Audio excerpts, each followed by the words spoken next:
Module 7, Increasing Your Confidence, the story. In this module, I'm going to talk about increasing your confidence. It is something that we talk about a lot in today's society and get a little confused about how to become more confident. I've had many people approach me and say, Steve, I want to feel more confident. Well, in truth, I'm sure that most of us would like to feel more confident. Even better if it was by taking a confidence pill and not having to do any work in it. Confidence is the result of doing something often. Doing it often enough until it gets easier and has less fear around it. I will always ask someone who is looking for my help to increase their confidence what they specifically want to be more confident in. Then we can get to work in this specific area. You actually don't need confidence to do anything. What you do need is a little bit of courage, especially if you haven't done it before or very often. There are 5 areas that help people and me build their confidence. Positive self-talk. Doing one thing at a time. Practice, practice, then practice some more. Remember to breathe and don't attach to a huge outcome and put yourself under a lot of pressure. The first area I want to talk about is positive self-talk. So why do we need to do this?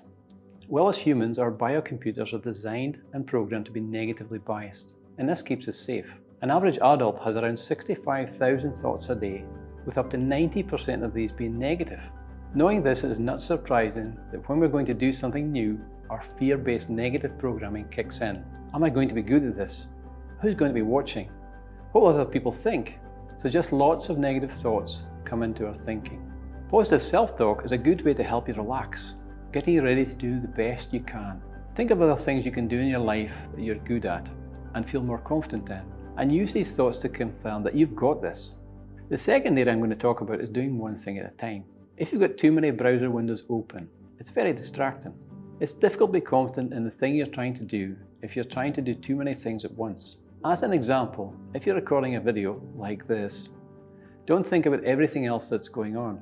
What will other people think watching this? Am I speaking too quickly? Am I too loud? Or is it too quiet? Is my head shiny? This is always a bit of a problem for me. So it's better to just focus on the one thing that you're doing. In my case, right now, I'm going to deliver a talk on increasing your confidence. I'm going to come up with 5 things that I think are important and deliver them the best way that I can. That's really enough for me to focus on.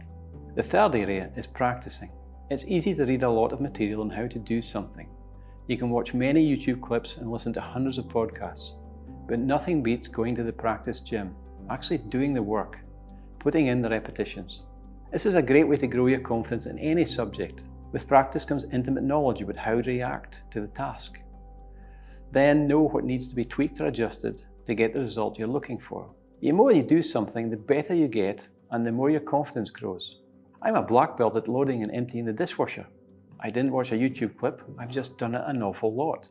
The fourth area in increasing your confidence is breathing. It sounds funny that we actually need to remind ourselves to breathe. After all, we need to breathe to live. The difference is that when we feel stressed, nervous or under threat, our fight or flight system kicks in. We start to shallow breathe and pant, ready to take action. A great way to calm ourselves and our system down is to stop what we're doing and take a few slow, deep breaths, followed by continue to remember to breathe well throughout the task we're working on. The fifth and last area I'm going to talk about is not being attached to a big outcome. If you do attach to a big outcome, you put additional pressure on yourself to perform. It's like me recording these videos. I'm keen to do a good job, and I know that I'm a little nervous, and therefore the quality will hopefully improve over the amount of videos I record. When I sat down to record the first video, I wanted to be perfect and record it in one take. I did the maths on how quickly I could get all 10 modules recorded. I told Emma, my business partner, we would be ready to launch on a fixed date. I kept just adding more pressure into the big outcome. I'm sure you can guess what happened. I made a mess of it.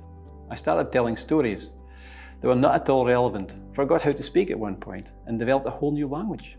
Once I calmed down though, I set more achievable targets, did the best I could, and only focused on module that I was working on. It got a whole lot easier when I did this.